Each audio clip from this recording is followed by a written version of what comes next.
ሰላም ጤና ይስጥልኝ የቻናላችን ቤተሰቦች፣ ዛሬ ወደ ጥቁር አባይ መነሻ ወደ ኢትዮጵያዊ ስውር ሀቅ ወዳለበት ወደ ጣና ሐይቅ ወስዳችኋለሁ።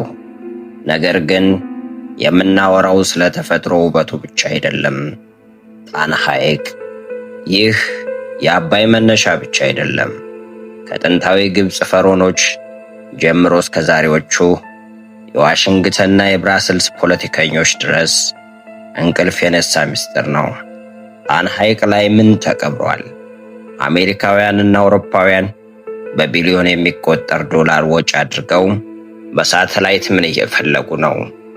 ጣና የኢትዮጵያ ብቻ ሳይሆን የዓለም የኃይል ሚዛን መቆጣጠሪያ ነው ቢባሉ ያምናሉ? ለብዙዎቻችን የኢትዮጵያ ስምጥ ሸለቆ ጌጥ፣ የአባይ እናትና የቅዱሳን መነኮሳት ማረፊያ ነው። ነገር ግን ከዚህ በስተጀርባ ዓለም አቀፍ ኃያላን ሀገራት ሌሊትና ቀን የሚሰልሉት ሳተላይቶቻቸውን አዙረው የሚጠብቁት ታላቅ ምስጢር እንዳለ ያውቃሉ? ለምን ይሆን ዋሽንግተንና ብራስልስ ስለ ጣና ሐይቅ አይናቸውን ጥለው የሚቋምጡት? በገዳማቱ ውስጥ የታሸጉት ምስጢራዊ ቅርሶችስ ለዓለም ኃያላን ምን ትርጉም አላቸው? ዛሬ በኢትዮጵያ ሰማይ ስር ተቀብረው የሚገኙ የአውሮፓውያንና አሜሪካውያን በስውር የሚከታተሏቸውን 15 አስደንጋጭና ያልተሰሙ እውነታዎችን ስናስደምጣችሁ ስለ ጣና ያላችሁን አመለካከት ሙሉ በሙሉ ይቀይረዋል። እስከ ቪዲዮ መጨረሻ አብራችሁን ቆዩ። አነጋጋሪውን 15 ነጥብ ስትሰሙ በእርግጥ ትገረማላችሁ። ወደ ዝርዝሩ ከመግባታችን በፊት ግን ይህ መረጃ ለሁሉም ኢትዮጵያዊ እንዲደርስ አሁኑኑ ላይክ በማድረግ ጀምሩ። ለቻናላችን አዲስ የሆናችሁ ደግሞ ሰብስክራይብ የሚለውን በተን ጫን በማድረግ ቤተሰብ በመሆን እስከ መጨረሻው አብራችሁን ቆዩ። በቀጥታ ወደ መረጃዎቻችን እናልፋለን። አንደኛው ስውር ሀቅ የቃል ኪዳኑ ታቦትና ጣና ቂርቆስ።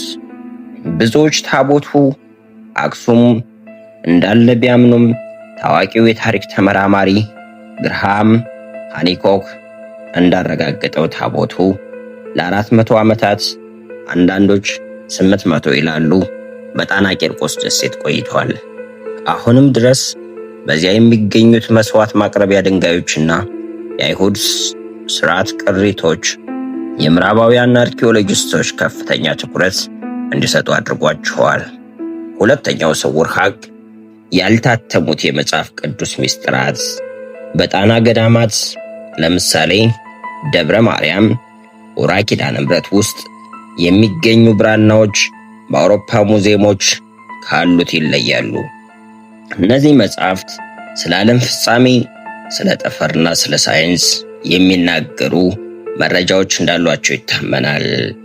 ሌላኛውና ሶስተኛው ስውር ሀቅ የቤተ እስራኤላውያን ጥንታዊ ትስስር። እስራኤል በጣና አካባቢ የምታደርገው ጥናት ከሃይማኖት ባለፈ የዘር ግንዱንና ጥንታዊውን የአይሁድ ስልጣኔ ፍለጋ ነው። ይህ ለአሜሪካና ለእስራኤል ትልቅ ስትራቴጂያዊ ፋይዳ አለው። አራተኛው ስውር ሀቅ የቅዱስ ላሊበላና የጣና ምስጢራዊ መስመር።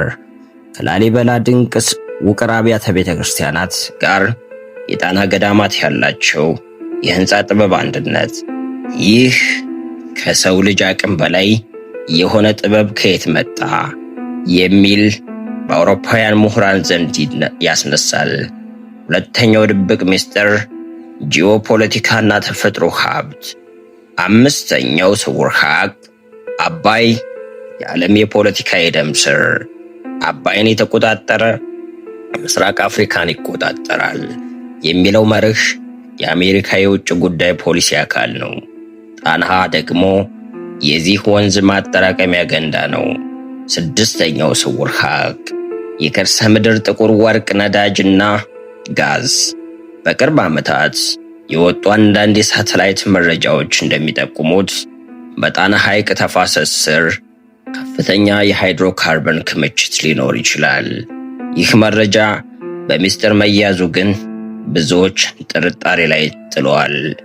ሰባተኛው ስውር ሀቅ ብዝሃ ሕይወት እንደ ባዮ መሳሪያ በጣና ውስጥ ብቻ የሚገኙት 18 የአሳ ዝርያዎች ላቢዮ ባርበስ በዓለም ላይ በሌላ ቦታ አይገኝ። ይህ ለጄኔቲክስ ምርምርና ለባዮ ቴክኖሎጂ ኩባንያዎች ትልቅ የገቢ ምንጭ ሊሆን ይችላል። ስምንተኛው ስውር ሀቅ የታላቁ ህዳሴ ግድብ የቁጥጥር ማማ። ግድቡ የኢትዮጵያ ኩራት ቢሆንም የውሃው ምንጭ ጣና ነው። ምዕራባውያን የውሃውን ፍሰት በሳተላይት የሚከታተሉት ግብፅና ሱዳንን ለማረጋጋት ሳይሆን የኃይል ሚዛኑን በእጃቸው ለማድረግ ነው። ሦስተኛው ድብቅ ምስጢር ስውር ሳይንሳዊና መንፈሳዊ ሐቆች። ዘጠነኛው ስውር ሐቅ የቴምፕላር ናይትስ እና ቅዱሱ ጽዋ ሆሊ ግሬል። የመካከለኛው ዘመን የአውሮፓ ፈረሰኞች ወደ ኢትዮጵያ መጥተው እንደነበር የሚገልጹ ሰነዶች አሉ። ብዙዎች እነዚህ ፈረሰኞች ታላቅ ሀብትና ምስጢር ጣና ሐይቅ ውስጥ ደብቀዋል ብለው ያምናሉ። አስረኛው ስውር ሀቅ የኤሌክትሮ ማግኔቲክ መስክ ማግኔቲክ ፊልድ። አንዳንድ አጥኚዎች ጣና አካባቢ ለየት ያለ የኃይል መስክ እንዳለ ይናገራሉ። ይህ ለሰላማዊ ኃይል ማመንጫም ይሁን ለሌላ ሳይንሳዊ ምርምር ምዕራባውያንን ይስባል። 11ኛው ስውር ሀቅ ቬኒስ ወይም በኢትዮጵያ ቬኒስ በኢትዮጵያ። የአውሮፓ ባለሀብቶች ጣናን ወደ ዓለም አቀፍ የቱሪዝም ማዕከልነት ለመቀየር ያላቸው ዕቅድ ሐይቁን ወደ ግል ጥቅም የመቀየር ስውር ፍላጎት እንደሆነ ይነገራል። 12ኛው ስውር ሀቅ የናሳ የአየር ንብረት ክትትል። ጣና የጎርፍና የድርቅ አመላካች ኢንዲኬተር ነው። ናሳ ይህንን ቦታ እንደ ዓለም አቀፍ የሙቀት መለኪያ ላብራቶሪ ይጠቀሙበታል። 13ኛው ስውር ሀቅ የእምቦጭ አረም ሴራ። እምቦጭ በድንገት መከሰቱና ለማጥፋት የሚደረገው ጥረት መጓተት ሐይቁን ለማድረቅና ጥቅሙን ለመቀነስ የታቀደ የውጭ እጅ ያለበት ሴራ ነው የሚሉ ወገኖች ጥቂት አይደሉም። 14ኛው ስውር ሀቅ የመነኮሳቱ ረጅም ዕድሜ ምስጢር። በጣና ገዳማት የሚኖሩ አባቶች ከ100 ዓመት በላይ የመኖራቸው ምስጢር ከአመጋገብና ከአየር ንብረቱ ጋር የተያያዘ መሆኑን ለማጥናት ምዕራባውያን የሕክምና ባለሙያዎች ፍላጎት አላቸው። 15ኛውና የመጨረሻው ስውር ሀቅ የወደፊቱ የውሃ ጦርነት ማዕከል። እንደ አውሮፓ አቆጣጠር በ2050 ዓለም በውሃ ጥም ስትሰቃይ ጣና የጦርነት ቀጠና ወይም የሰላም ዋስትና ሊሆን ይችላል። ሀያላን ሀገራት አሁኑኑ ቦታ እየያዙ ያሉት ለዚህ ነው። የስውር ሀቃችን ማጠቃለያ እንግዲህ እንዳየነው ጣና ሐይቅ የታሪክ ማህደር ብቻ ሳይሆን የዓለም ፖለቲካ ተዋናዮች አይናቸውን የማይነቅሉበት ስትራቴጂያዊ ቦታ ነው። ጥያቄው ግን እኛ ኢትዮጵያውያን የዚህን ሀብታችንን ምስጢር ጠብቀን ለትውልድ ማስተላለፍ እንችላለን ወይ የሚለው ነው። የዛሬው መረጃችንን ይህ ይመስል ነበር።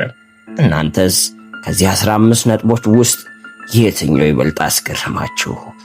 ወይም የትኛው ነጥብ ላይ ጥርጣሬ ያላችሁ?